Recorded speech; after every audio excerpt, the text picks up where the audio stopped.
Assalamualaikum warahmatullahi wabarakatuh. Video ini dibuat untuk memenuhi tugas mata kuliah Pendidikan Agama Islam dengan dosen pengampu Bapak Aden Sudarman SAG MPDI. Pada kesempatan ini saya akan menjelaskan mengenai sumber ajaran agama Islam.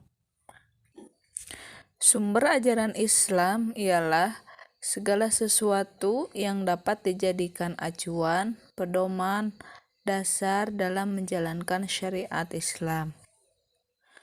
Sumber pokok ajaran Islam itu ada 3 macam, diantaranya Al-Quran, hadis, dan ijtihad.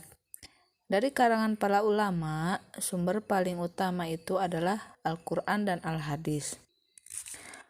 Al-Quran merupakan sumber ajaran Islam yang pertama. Al-Quran berarti bacaan, sedangkan secara testimologis, Al-Quran adalah kalam Allah yang diturunkan kepada Nabi Muhammad SAW dengan perantaraan malaikat Jibril dan menggunakan bahasa Arab sebagai bukti atas kenabian atau kerasulannya. Disampaikan secara mutawatir dan membacanya bernilai ibadah. Aturan Allah yang terdapat di dalam Al-Quran memiliki 3 fungsi utama, yakni sebagai huda atau petunjuk, sebagai bayyinah atau penjelas, dan furqan atau pembeda. Al-Quran juga berfungsi sebagai syifa atau obat. Yang kedua adalah as-sunnah. Definisi dari sunnah adalah segala sesuatu yang berasal dari Nabi, baik berupa perkataan, perbuatan, maupun penetapan beliau. Menurut ulama salaf, as-sunnah ialah petunjuk yang dilakukan oleh Rasulullah dan para sahabatnya, baik tentang ilmu, i'tikad atau keyakinan, perkataan maupun perbuatannya.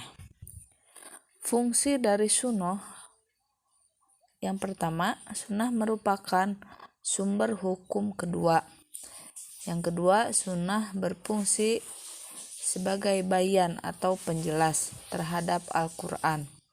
Yang ketiga, sunnah berfungsi menetapkan hukum baru atau syariat yang tidak ditegaskan dalam Al-Quran. Misal, akikah dan mengurus jenazah ditetapkan berdasarkan sunnah. Yang ketiga adalah ijtihad. Definisi ijtihad itu sendiri adalah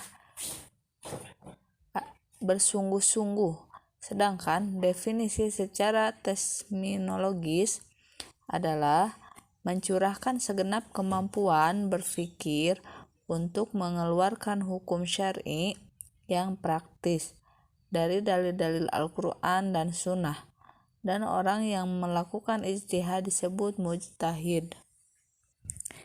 Ijtihad dapat dilakukan jika ada suatu masalah yang hukumnya tidak terdapat di dalam Al-Quran maupun hadis. Maka dapat dilakukan ijtihad dengan menggunakan akal pikiran dengan tetap mengacu dan berdasarkan pada Al-Quran dan hadis.